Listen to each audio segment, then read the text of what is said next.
महाशय मेहता उन अभागों में थे जो अपने स्वामी को प्रसन्न नहीं रख सकते थे। वह दिल से अपना काम करते थे और चाहते थे कि उनकी प्रशंसा हो। वह यह भूल जाते थे कि वह काम के नौकर तो हैं ही, अपने स्वामी के सेवक भी हैं। जब उनके अन्य सहकारी स्वामी के दरबार में हाजिरी देते थे तो वह बेचारे दफ्तर में बैठे कागजों से सिर मारा करते थे। इसका फल यह था कि स्वामी के सेवक तो तरक्कियां पाते थे, पुरस्कार और पारितोषिक उड़ाते थे, और काम के सेवक मेहता किसी न किसी अपराध में निकाल दिए जाते थे। ऐसे कटु अनुभव उन्हें अपने जीवन में कई बार हो चुके थे। इसलिए अब की जब राजा साहिब सतिया में उन्हें एक अच्छा पद प्रदान किया तो उन्होंने प्रतिज्ञा की कि अब वह भी स्वामी का रुख देखकर काम करेंगे और उनके स्तुति गान में ही भाग्य की परीक्षा करेंगे। और इस प्रतिज्ञा को उन्होंने कुछ इस तरह से निभाया कि 2 साल भी न गुजरे थे कि राजा साहब ने उन्हें अपना दीवान बना लिया। एक स्वाधीन राज्य की दीवानी का क्या कहना, वेतन तो 500 रुपए मासिक ही था, मगर अख्तियार बड़े लंबे। राई का पर्वत करो या पर्वत से राई, कोई पूछने वाला न था। राजा साहब भोग विलास में पड़े रहते थे। राज्य संचालन का सारा भार मिस्टर मेहता पर था। रियासत के सभी अमले और कर्मचारी दंडवत करते, बड़े बड़े रईस नजराने देते, यहां तक कि रानियां भी उनकी खुशामद करती। राजा साहब उग्र प्रकृति के मनुष्य थे, जैसे प्रायः राजे होते हैं। दुर्बलों के सामने शेर, सबलों के सामने भीगी बिल्ली। कभी मिस्टर मेहता को डांट फटकार भी बताते, पर मेहता ने अपनी सफाई में एक शब्द भी मुंह से न निकालने की कसम खा ली थी। सिर झुकाकर सुन लेते। राजा साहब की क्रोधाग्नि ईंधन न पाकर शांत हो जाती। गर्मियों के दिन थे, पॉलिटिकल एजेंट का दौरा था। राज्य में उनके स्वागत की तैयारियां हो रही थी। राजा साहब ने मेहता को बुलाकर कहा, मैं चाहता हूं साहब बहादुर यहां से मेरा कलमा पढ़ते हुए जाए। मेहता ने सिर झुकाकर विनीत भाव से कहा, चेष्टा तो ऐसी ही कर रहा हूं अन्नदाता। चेष्टा तो सभी करते हैं, मगर वह चेष्टा कभी सफल नहीं होती। मैं चाहता हूं तुम दृढ़ता के साथ कहो, ऐसा ही होगा, ऐसा ही होगा। रुपए की परवाह मत करो, जो हुक्म। कोई शिकायत ना आए, वरना तुम जानोगे। वह हुजूर को धन्यवाद देते जाएं तो सही। हाँ, मैं यही चाहता हूं, जान लड़ा दूंगा दीन बंधु। अब मुझे संतोष है। इधर तो पॉलिटिकल एजेंट का आगमन था, उधर मेहता का लड़का जयकृष्ण गर्मियों की छुट्टियां मनाने माता पिता के पास आया। किसी विश्वविद्यालय में पढ़ता था। एक बार 1932 में कोई उग्र भाषण करने के जुर्म में 6 महीने की सजा काट चुका था।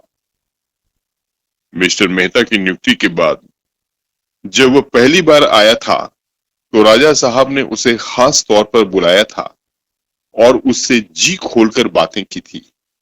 उसे अपने साथ शिकार खेलने ले गए थे और नित्य उसके साथ टेनिस खेला करते थे। जयकृष्ण पर राजा साहब के साम्यवादी विचारों का बड़ा प्रभाव पड़ा था। उसे ज्ञात हुआ कि राजा साहब केवल देशभक्त ही नहीं, क्रांति के समर्थक भी हैं। रूस और फ्रांस की क्रांति पर दोनों में खूब बहस हुई थी, लेकिन अब की यहां उसने कुछ और ही रंग देखा।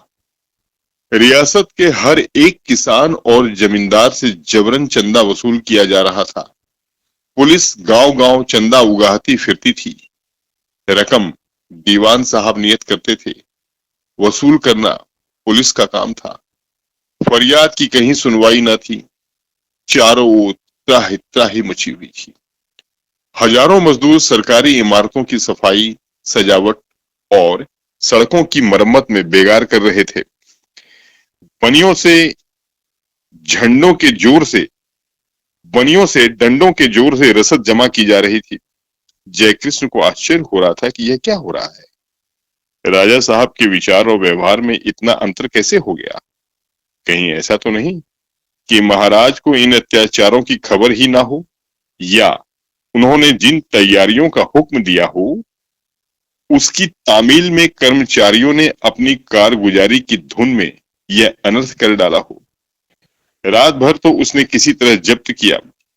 प्रातःकाल उसने मेहता जी से पूछा, आपने राजा साहब को इन अत्याचारों की सूचना नहीं दी? मेहता जी को स्वयं इस अनीति से गिलानी हो रही थी। वह स्वभावतः दयालु व्यक्ति थे, लेकिन परिस्थितियों ने उन्हें असक्त कर रखा था। दुखित स्वर में बोले, राजा साहब का यही हुक्म है तो क्या किया जाए। तो आपको ऐसी दशा में अलग हो जाना चाहिए था। आप जानते हैं यह जो कुछ हो रहा है उसकी सारी जिम्मेदारी आपके सिर लादी जा रही है। प्रजा आप ही को अपराधी समझती है। मैं मजबूर हूं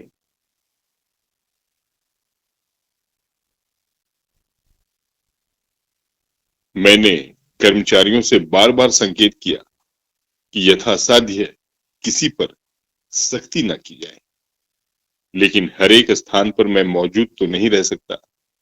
अगर प्रत्यक्ष रूप से हस्तक्षेप करूं तो शायद कर्मचारी लोग महाराजा से मेरी शिकायत कर दें। ये लोग ऐसे ही अवसरों की ताक में तो रहते हैं। इन्हें तो जनता को लूटने का कोई बहाना चाहिए। जितना सरकारी कोष में जमा करते हैं उससे ज्यादा अपने घर में रख लेते हैं। मैं कुछ नहीं कर सकता।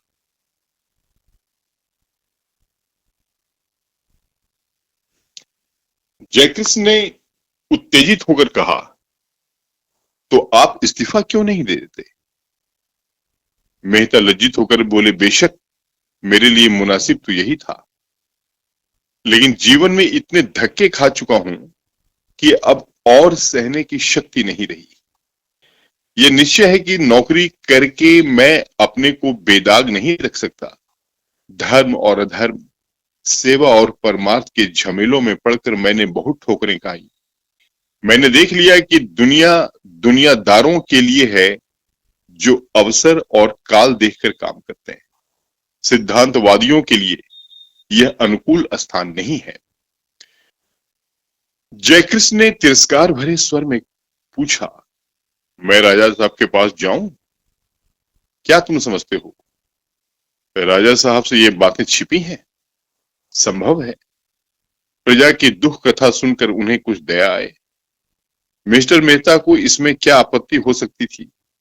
वह तो खुद चाहते थे किसी तरह अन्याय का बोझ उनके सिर से उतर जाए।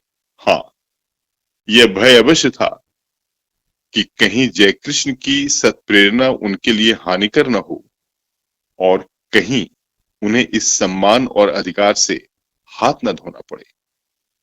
बोले, यह ख्याल रखना कि तुम्हारे मुंह से ऐसी कोई बात ना निकल जाए जो महाराजा को अप्रसन्न कर दे।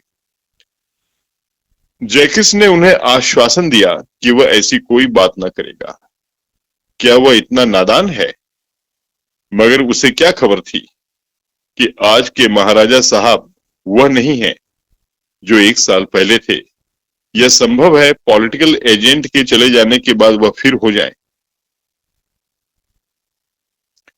वह न जानता था कि उनके लिए क्रांति और आतंक की चर्चा भी उसी तरह विनोद की वस्तु थी जैसे हत्या या बलात्कार या जाल की वारदातें या रूप के बाजार के आकर्षक समाचार।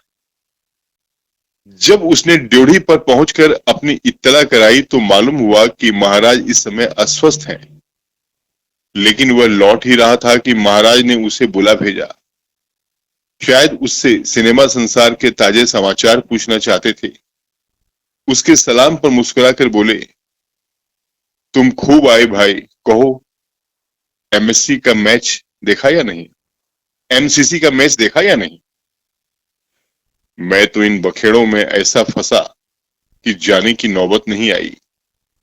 अब तो यही दुआ कर रहा हूं कि किसी तरह एजेंट साहब खुश खुश रुखसत हो जाए। मैंने जो भाषण लिखवाया है वह जरा तुम भी देख लो। मैंने इन राष्ट्रीय आंदोलनों की खूब खबर ली है और हरिजनोद्धार पर भी छींटे उड़ा दिए हैं। जैकिस ने अपने आवेश को दबाकर कहा, राष्ट्रीय आंदोलनों की आपने खबर ली, यह अच्छा किया। लेकिन हरिजनोद्धार को तो सरकार भी पसंद करती है। इसीलिए उसने महात्मा गांधी को रिहा कर दिया और जेल में भी उन्हें इस आंदोलन के संबंध में लिखने पढ़ने और मिलने जुलने की पूरी स्वाधीनता दे रखी थी। राजा साहब ने तात्विक मुस्कान के साथ कहा, तुम जानते नहीं हो, यह सब प्रदर्शन मात्र है। दिल में सरकार समझती है कि यह भी राजनीतिक आंदोलन है। वह इस रहस्य को बड़े ध्यान से देख रही है। लॉयल्टी में जितना प्रदर्शन करो, चाहे वह औचित्य की सीमा के पार ही क्यों ना हो जाए, उसका रंग चोखा ही होता है। उसी तरह जैसे कवियों की विरुदावली से हम फूल उठते हैं, चाहे वह हास्यास्पद ही क्यों ना हो। हम ऐसे कवि को खुशामदी की समझें, अहमक भी समझ सकते हैं, पर उससे अप्रसन्न नहीं हो सकते। वह हमें जितना ही ऊंचा उठाता है, उतना ही वह हमारी दृष्टि में ऊंचा उठता जाता है। राजा साहब ने अपने भाषण की एक प्रति मेज की दराज से निकालकर जयकृष्ण के सामने रख दी, पर जयकृष्ण के लिए इस भाषण में अब कोई आकर्षण न था। अगर वह सभा चतुर होता तो जाहिरदारी के लिए ही इस भाषण को बड़े ध्यान से पढ़ता, उनके शब्द विन्यास और भावोत्कर्ष की प्रशंसा करता और उसकी तुलना महाराज बीकानेर या पटियाला के भाषणों से करता। पर अभी दरबारी दुनिया की रीति नीति से अनभिज्ञ था।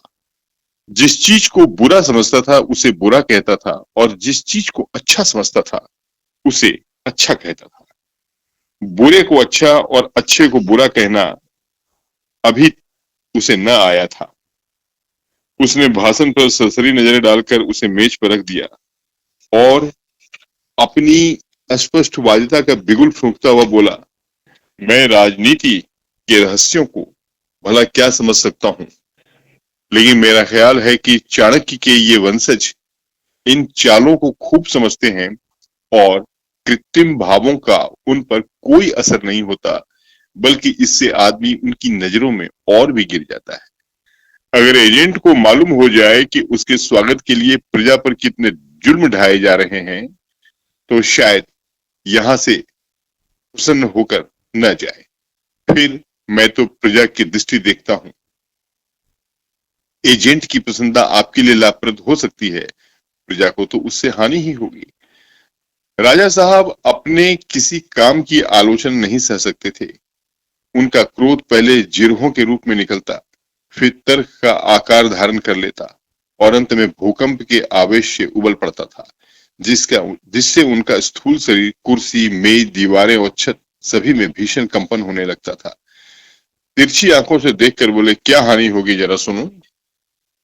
जैकिन समझ गया कि क्रोध की मशीन गन चक्कर में है और घातक विस्फोट होने की ही वाला है। संभल कर बोला, इसे आप मुझसे ज्यादा समझ सकते हैं। नहीं, मेरी बुद्धि इतनी प्रखर नहीं है, आप बुरा मान जाएंगे। क्या तुम समझते हो मैं बारूद का ढेर हूं? बेहतर है इसे आप ना पूछें, तुम्हें बतलाना पड़ेगा। और आप उनकी मिट्टियां बंध गई। तुम्हें बतलाना पड़ेगा इसी वक्त। जैकिस यह धौंस क्यों सहने लगा? क्रिकेट के मैदान में राजकुमारों पर रौब जमाया करता था, बड़े बड़े हुक्काम की चुटकियां लेता था। बोला, कभी आपके दिल में पॉलिटिकल एजेंट का कुछ भय है? अभी आपके दिल में पॉलिटिकल एजेंट का कुछ भय है? आप प्रजा पर जुल्म क्यों करते हैं? जब वह आपके एहसानों से दब जाएगा, आप स्वच्छंद हो जाएंगे और प्रजा की फरियाद सुनने वाला कोई न रहेगा। राजा साहब प्रज्वलित नेत्रों से ताकते हुए बोले, मैं एजेंट का गुलाम नहीं हूं कि उससे डरूं। कोई कारण नहीं है कि मैं उससे डरूं। बिल्कुल कारण नहीं है। मैं पॉलिटिकल एजेंट की इसलिए खातिर करता हूं कि वह हिज मैजेस्टी का प्रतिनिधि है। मेरे और हिज मैजेस्टी के बीच में भाईचारा है। एजेंट केवल उनका दूत है। मैं केवल नीति का पालन कर रहा हूं। मैं विलायत जाऊं तो हिज मैजेस्टी भी इसी तरह का मेरा सत्कार करेंगे। मैं डरूं क्यों? मैं अपने राज्य का स्वतंत्र राजा हूं, जिसे चाहूं फांसी दे सकता हूं। मैं किसी से क्यों डरने लगा? डरना नामर्दों का काम है। मैं ईश्वर से भी नहीं डरता। डर क्या वस्तु है यह मैंने आज तक नहीं जाना।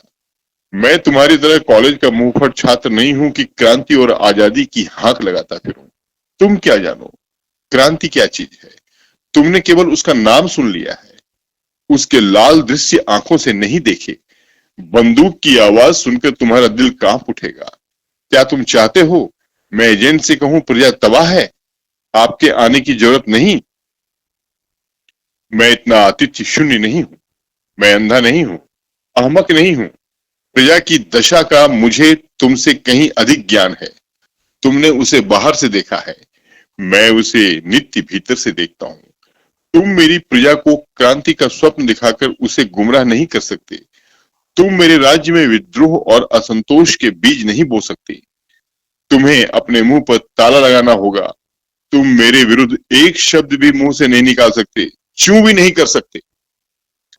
डूबते हुए सूरज की किरणें महरावी दीवान खाने के रंगीन शीशों से होकर राजा साहब के क्रोधोन्मत्त मुखमंडल को और भी रंजित कर रही थी।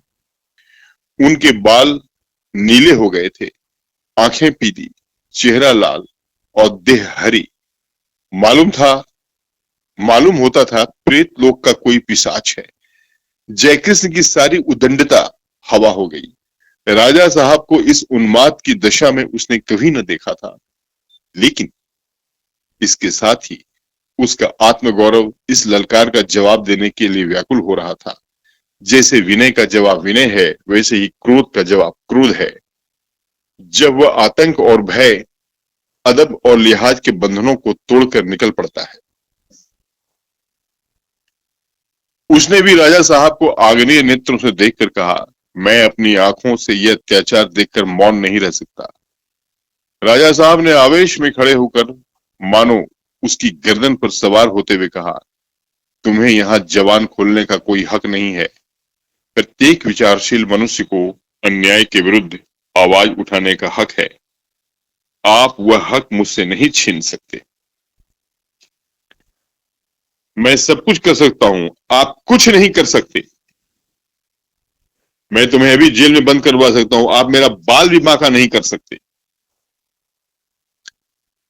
इसी वक्त मिस्टर मेहता बदहवास से कमरे में आए और जयकृष्ण की ओर कोप भरी आंखें उठाकर बोले, कृष्णा निकल जा यहां से। अभी मेरी आंखों से दूर हो जा और खबरदार फिर मुझे अपनी सूरत न दिखाना। मैं तुझ जैसे कपूत का मुंह नहीं देखना चाहता। जिस थाल में खाता है उसी में छेद करता है, बेअदब कहीं का। अब अगर जबान खोली तो मैं तेरा खून पी जाऊंगा। जयकृष्ण ने हिंसा विक्षिप्त पिता जयकृष्ण ने हिंसा विक्षिप्त पिता को घृणा की आंखों से देखा और अकड़ता हुआ गर्व से सिर उठाए दीवान खाने के बाहर निकल गया। राजा साहब ने कोच पर लेट कर कहा, बदमाश आदमी है, परले सिरे का बदमाश। मैं नहीं चाहता कि ऐसा खतरनाक आदमी एक क्षण भी रियासत में रहे। तुम उससे जाकर कहो इसी वक्त यहां से चला जाए, वरना उसके हक में अच्छा ना होगा। मैं केवल आपकी मुरव्वत से गम खा गया, नहीं तो इसी वक्त इसका मजा चखा देता। केवल आपकी मुरव्वत ने हाथ पकड़ लिया। आपको तुरंत निर्णय करना पड़ेगा, इस रियासत की दीवानी या लड़का। अगर दीवानी चाहते हो तो तुरंत उसे रियासत से निकाल दो और कह दो कि फिर कभी मेरी रियासत में पांव न रखे। लड़के से प्रेम है तो आज ही रियासत से निकल जाइए।